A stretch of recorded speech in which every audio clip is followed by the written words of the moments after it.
नमस्कार विद्यार्थी मित्रांनो, इयत्ता 11वीचे प्रकरण 7वे भारत आणि इराण पर्शिया या पाठाचा आढावा आजच्या तासिकेला आपण घेणार आहोत.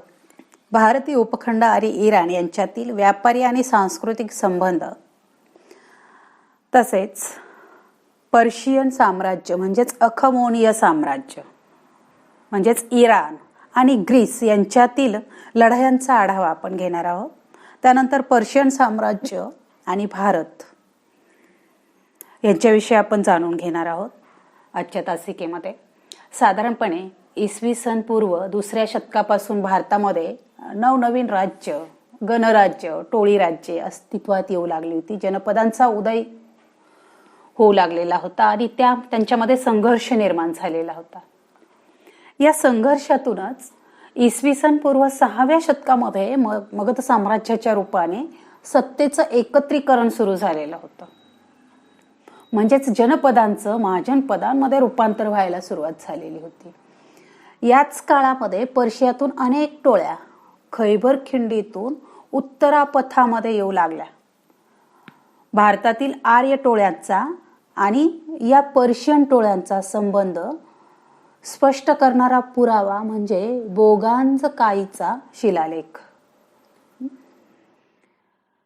हे अखमोनीय साम्राज्य आणि भारत यांच्या दरम्यान केव्हापासून व्यापार सुरू झालेला दिसून येतो तर इसवी सन पूर्व 7व्या शतकापासून. म्हणजे इसवी सन पूर्व 7व्या शतकापासून भारत आणि बॅबिलोनिया दरम्यान पर्शियन आखातातून व्यापार सुरू झालेला दिसून येतो. इसवी सन 6व्या शतकापासून पर्शियन टोळ्या अधिक आक्रमक बनू लागलेल्या होत्या आणि त्या ठिकाणी अखमोनीय साम्राज्य आकाराला येऊ लागले होते. पर्शिया एक प्रबळ सत्ता बनू लागलेलं होतं. भारतीय उपखंड म्हणजेच भारत देश आणि इराण यांच्यातील व्यापारी आणि सांस्कृतिक संबंध हडप्पा संस्कृती काळापासूनच प्रस्थापित झालेले दिसून येतात. याचे पुरावे येथील प्राचीन स्थळांच्या उत्खननामध्ये मिळालेले.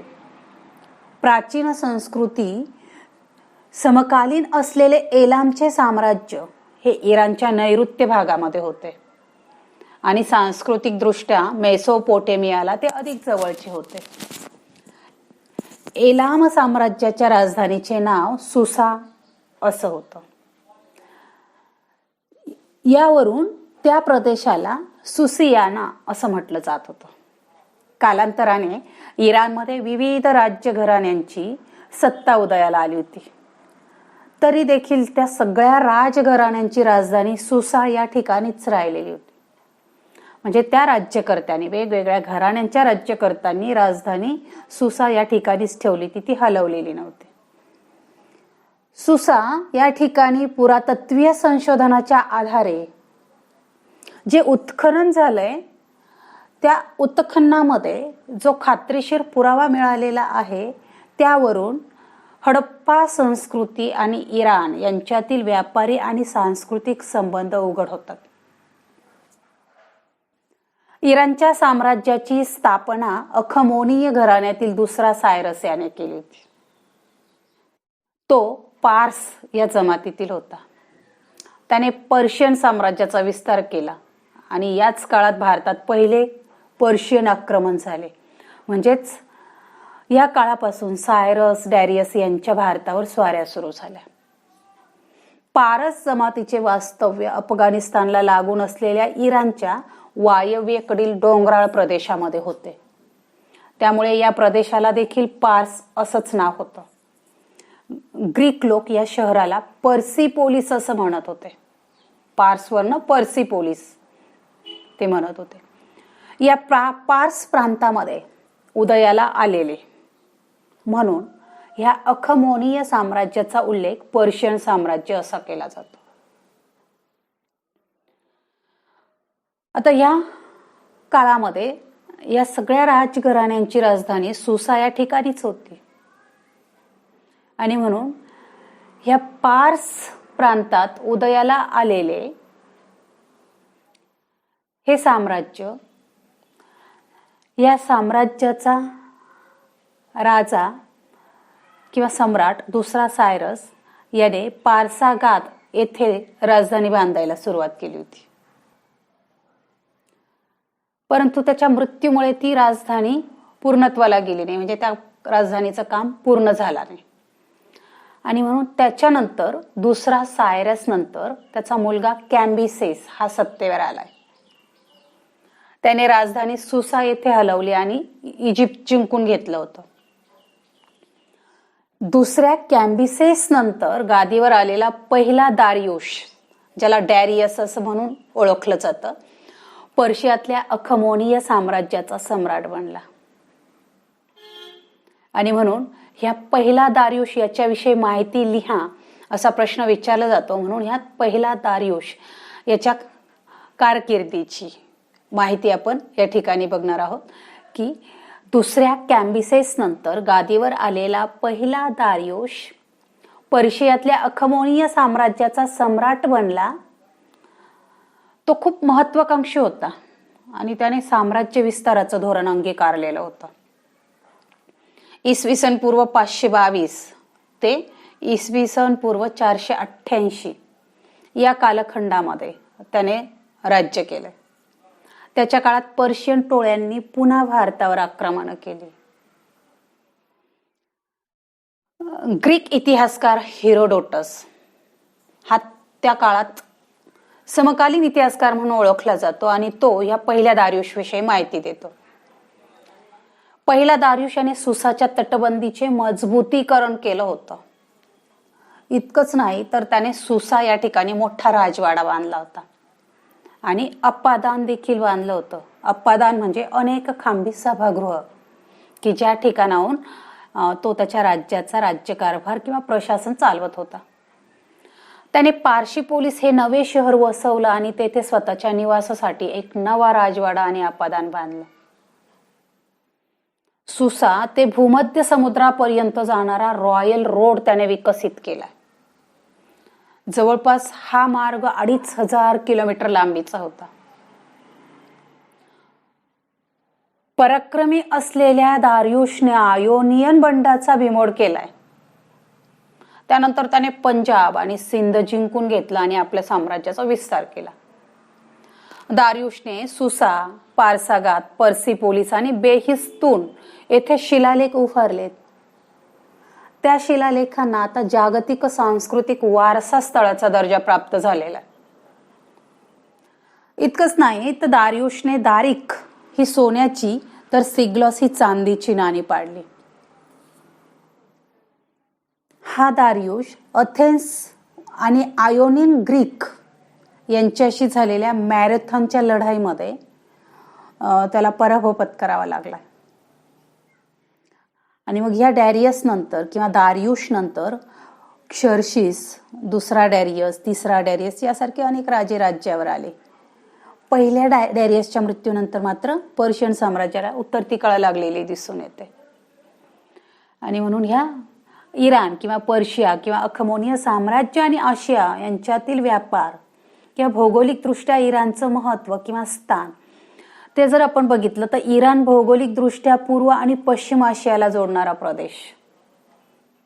त्यामुळे पूर्व आणि पश्चिम आशियामध्ये चालणाऱ्या व्यापारामध्ये आणि पर्यायाने सांस्कृतिक देवाणघेवाणीत इराणचं स्थान महत्वाचं राहिलेलं आहे. इराणचं एरियाना असं आणखी एक प्राचीन नाव आहे. म्हणजे इतिहासपूर्व काळापासून आशिया आणि पर्शियन आखात आणि पुढे मेसोपोटेमिया आणि इजिप्त पर्यंत हा व्यापार चालू होता. पर्शियन साम्राज्याच्या काळात ग्रीक आणि रोम पर्यंत त्यांचा व्यापार विस्तारलेला दिसून येतो. प्राचीन काळापासून व्यापारी तांडे वापरत असलेल्या मार्गावर सम्राट आणि सुरक्षिततेची व्यवस्था निर्माण केली. त्यांनी काही मार्गांची पुनर्बांधणी देखील केली होती. व्यापारासाठी ही सोय केलेली दिसून येते. मग जो रॉयल रोड होता तो जो 2500 किलोमीटर लांबीचा होता या रॉयल रोडच्या काही शाखा भारतीय उपखंड आणि इजिप्त यांना देखील जोडत होत्या. मॅसिडोनियाचा राजा सिकंदर म्हणजेच अलेक्झांडर याने भारतीय उपखंडाच्या वायव्य प्रदेशावर स्वारी करण्यासाठी या मार्गाचा वापर केला. म्हणजे पर्शियन साम्राज्याचे राजे दुसरा सायरस आणि पहिला दारियुश यांनी राजधानी सुसा या ठिकाणाहून भूमध्य समुद्रापर्यंत जाणारा व्यापारी रस्ता विकसित केला होता. त्याला रॉयल रोड या नावाने ओळखलं गेलेलं. यानंतरचा मुद्दा आपण बघणार आहोत. पर्शियन म्हणजेच अखमोनीय साम्राज्य आणि ग्रीस यांच्यातील लढाया. तर याच्यावरती प्रश्न बघा 5 मार्कासाठी कसा विचारला जाऊ शकतो की पर्शियन म्हणजेच अखमोनीय साम्राज्य आणि ग्रीस यांच्यातील लढायांची माहिती दिलेल्या मुद्द्यांच्या आधारे सविस्तर लिहा. मुद्दे 4 दिलेले असतील त्यापैकी कोणते 3 लिहायचे. आयोनिन ग्रीकांचा लढा आणि स्थलांतर. त्यानंतर दुसरा मुद्दा आहे मॅरेथॉनची लढाई. तिसरा मुद्दा ग्रीक संघ व अखमोनीय सत्ता यांच्यातील तह. आणि चौथा मुद्दा आहे संघर्षाचे परिणाम. पर्शियन साम्राज्यातील अखमोनीय सम्राट आणि ग्रीक नगर राज्य यांच्या दीर्घकाळ लढाया झालेल्या दिसून येतात. त्यामध्ये हेरोडोटस इतिहासकाराचं लेखन महत्वाचं आहे. इतिहास लेखनाचा जनक हेरोडोटस यांना मानलं जातं किंवा आद्य इतिहासकार म्हणूनही त्यांना ओळखलं जातं. आणि म्हणून पहिल्या मुद्द्याचा आपण आता विचार करणार आहोत की आयोनिन ग्रीकांचा लढा आणि स्थलांतर. इसवी सन पूर्व 7व्या शतकात दुसरा सायरस लिडिया हे राज्य त्याने जिंकून घेतलं. परिणामी लिडियाच्या सत्तेखाली असणारी आयोनियातील ग्रीक नगर राज्य ही अखमोनीय साम्राज्यामध्ये विलीन झाली. मग आयोनियातील ग्रीक मधून तुर्कस्तानच्या अनाटोलियात म्हणजेच तुर्कस्तानच्या आशियामधील भूभागामध्ये स्थलांतर करून ते आले. या प्रदेशाला आशिया मायनर असं देखील म्हटलं जातं.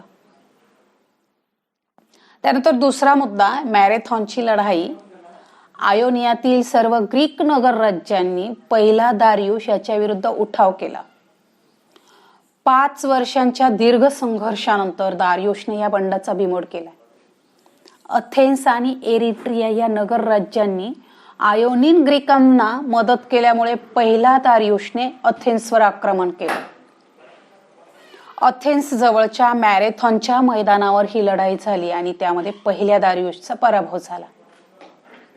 मॅरेथॉनच्या मैदानावर ही लढाई झाली म्हणून या लढाईला मॅरेथॉनची लढाई असं म्हटलं जातं. त्यानंतर ग्रीक संघ व अखमोनीय सत्ता यांच्यातील तह. पहिला दारियुश त्याचा वारस झेरेक्सस याने ग्रीसवर स्वारी केली परंतु त्याला अपयश आले. नंतरच्या काळातही या दोनही सत्तांमध्ये सतत संघर्ष चालू राहिला.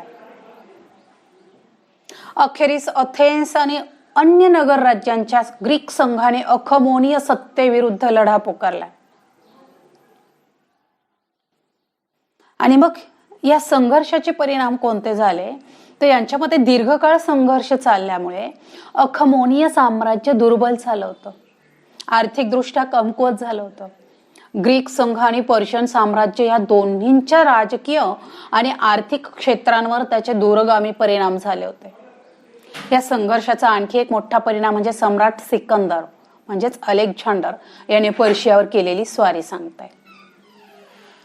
आणि म्हणून पुन्हा इथे सकारण स्पष्ट करा. सम्राट सिकंदरने पर्शियावर स्वारी केली असा प्रश्न विचारला जातो की अखमोनीय सम्राट आणि ग्रीक नगर राज्यांचा संघ यांच्यात दीर्घकाळ संघर्ष चालू होता. या संघर्षामुळे अखमोनीय सत्ता दुर्बल झाली. ग्रीक संघ आणि पर्शियन साम्राज्य दोन्हींच्या राजकीय आणि आर्थिक क्षेत्रांवरही या संघर्षाचे दूरगामी परिणाम झाले होते. आणि याच दुर्बलतेचा फायदा घेऊन मॅसेडोनियाचा सम्राट तिसरा अलेक्झांडर म्हणजे सिकंदर याने पर्शियावर स्वारी केली होती. आणि मग त्याने पर्शियावर स्वारी केल्यानंतर अलेक्झांडरने तिसऱ्या दारियुशला पत्र लिहिलं होतं आणि पत्रामधनं त्याला काही बाबींची जाणीव करून दिली होती. तर अलेक्झांडरने दारियुशाला पत्रातून कोणत्या बाबींची जाणीव करून दिली असा प्रश्न या ठिकाणी विचारला जाऊ शकतो की एरियन या ग्रीक इतिहासकाराने लिहिलेल्या अनाबेसिस ऑफ अलेक्झांडर या ग्रंथात तिसरा दारियुश आणि अलेक्झांडर या दोघांनी एकमेकांना लिहिलेल्या पत्रांचा उल्लेख केलाय. आपली आई, पत्नी आणि मुलं यांना मुक्त करावे यासाठी पर्शियन सम्राट दारियुश याने लिहिलेल्या पत्राला उत्तर देताना अलेक्झांडरने दारियुशला कोणत्या बाबींची जाणीव करून दिली त्या बाबी आपण बघूया. की पर्शियन सम्राटांनी पूर्वी ग्रीकांवर अनेक आक्रमणे करून त्यांना खूप दुःख दिलं होतं. अशा आक्रमक पर्शियनांना शिक्षा करण्यासाठीच आपण समुद्र पार करून आलो आहोत अशी जाणीव अलेक्झांडरने या पत्रामधनं करून दिलेली होती. तिसऱ्या दारियुशने आपल्या विरुद्ध ग्रीकांना भडकवण्याचा प्रयत्न केलाय असाही आरोप अलेक्झांडरने पत्रातून केला होता. तिसरा दारियुश हा पराभूत राजा असून आपल्याबरोबर समान दर्जाच्या नात्याने वागण्याचा त्याने प्रयत्न करू नये असं देखील त्याने सुचवलंय. यावरून दुखावली गेलेली ग्रीकांची अस्मिता आणि पर्शियन सत्तेला आपण सहज नमवू शकतो हा आत्मविश्वास अलेक्झांडरच्या मोहिमेला प्रेरणा देणारा ठरला असं आपण म्हणू शकतो. मग या काळामध्ये समकालीन असलेल्या हेरोडोटस याने या घटनांची नोंद करून ठेवलेली आहे. मग हेरोडोटस याने कोणत्या उद्देशाने हे ग्रंथ लेखन केलेलं आहे तर तो उद्देश बघूया की हेरोडोटस याने हिस्टारिया म्हणजेच द हिस्ट्रीज हा ग्रंथ लिहिलाय. इसवी सन पूर्व 500 ते 450 या काळात ग्रीक नगरराज्य आणि अखमोनिय साम्राज्य यांच्यात झालेल्या युद्धांमागील कारण मीमांसा शोधणे आणि शोधलेली माहिती ग्रंथरूपात सादर करणे या उद्देशाने हेरोडोटसने ग्रंथलेखन केलेलं दिसून येतं. इतकंच नाही तर काळाच्या ओघात मानवी कामगिरी विस्मृतीच्या पडद्याआड जाऊ नये, ग्रीकांच्या आणि बर्बर म्हणजेच वर्ष लोकांच्या महान आणि आश्चर्य वाटावेत अशा कृतींच्या गौरवाला विस्मृतीमुळे कमीपणा येऊ नये याही उद्देशाने हेरोडोटस याने ग्रंथलेखन केलेलं दिसून येतं. इतिहास लेखनाचा जनक हेरोडोटस यांना मानलं जाते. हेरोडोटस यांनी ग्रीक नगरराज्य आणि अखमोनिय साम्राज्य यांच्यामध्ये इसवी सन पूर्व 500 ते इसवी सन पूर्व 449 या काळात झालेल्या व्यक्तींची कारण मीमांसा आपल्या ग्रंथामध्ये केलेली दिसून येते. या लेखनात त्याने अखमोनिय सैन्यातील भारतीय सैनिकांचे वर्णन बघा कशा शब्दात केलेलं आहे. सम्राट झेरेक्सस यांनी केलेल्या आक्रमणाच्या वेळी त्याच्या सैन्यात गांधार, सिंध आणि पंजाब येथील सैनिक होते. गांधारमधील सैनिकांच्या जवळ वेताचं धनुष्यबाण होतं आणि आखूड दांड्याचे भाले होते. त्यांच्या बाणांची टोके लोखंडी होती. सुती कापडाचा पोशाखामध्ये म्हणजे सुती कापडाच्या पोशाखात असलेले भारतीय सैन्य धनुष्यबाण चालवण्यामध्ये अत्यंत निपुण होते असं हेरोडोटसने लिहून ठेवलेले म्हणजे भारतीय सैनिकांचं असं वर्णन केलेलं दिसून येते. ग्रीसमधून माघार घेताना झेरेक्ससच्या सेनापतीने भारतीय सैनिकांची एक तुकडी ग्रीसमध्ये ठेवली होती. मग भारतीय सैनिकांची एक तुकडी ग्रीसमध्ये ठेवताना त्या भारतीय सैनिकांसाठी येणारा खर्च सुद्धा त्यांनी भारतीयांवर लादलेला दिसून येतो. आता तुमचे मत नोंदवा अंतर्गत म्हणजे विद्यार्थ्यांनी आपलं मत नोंदवायचंय त्या अंतर्गत हेरोडोटसला इतिहास लेखनाचा जनक मानले जाते असा प्रश्न विचारला जाऊ शकतो. तर इतिहास लेखनाचा जनक हेरोडोटस यांना मानलं जाते. आदी इतिहासकार म्हणून त्यांना ओळखलं जाते. त्याने विवेकनगर राज्य आणि अखमोनिय साम्राज्य यांच्यात झालेल्या युद्धांची कारण मीमांसा हिस्टोरिया म्हणजेच द हिस्ट्रीज या ग्रंथामध्ये केलेली. एखाद्या विशिष्ट घटनेची संपूर्ण माहिती घेऊन तिची कालक्रमानुसार मांडणी करण्याचा पहिलाच प्रयत्न हेरोडोटसने केला होता आणि त्याला यश आलं होतं. आणि हे करत असताना हेरोडोटसने देव, मनुष्याचे नशीब या साध्या काल्पनिक गोष्टींचा वापर केलेला नाहीये. घटनांची कालक्रमानुसार मांडणी करणे हे इतिहास लेखनाचे पायाभूत तत्व हेरोडोटसच्या मांडणीने सुरू झालंय. ह्या पायाभूत सूत्राने इतिहास लेखनाला एका स्वतंत्र ज्ञानशाखेचे स्वरूप प्राप्त झाले. म्हणूनच हेरोडोटसला इतिहास लेखनाचा जनक असं मानलं जातं. पर्शियन साम्राज्य आणि भारत यांच्यातील सांस्कृतिक आणि व्यापारी संबंध किंवा इतर बाबींचा आढावा आपण नंतरच्या तासिकेला घेणार आहोत.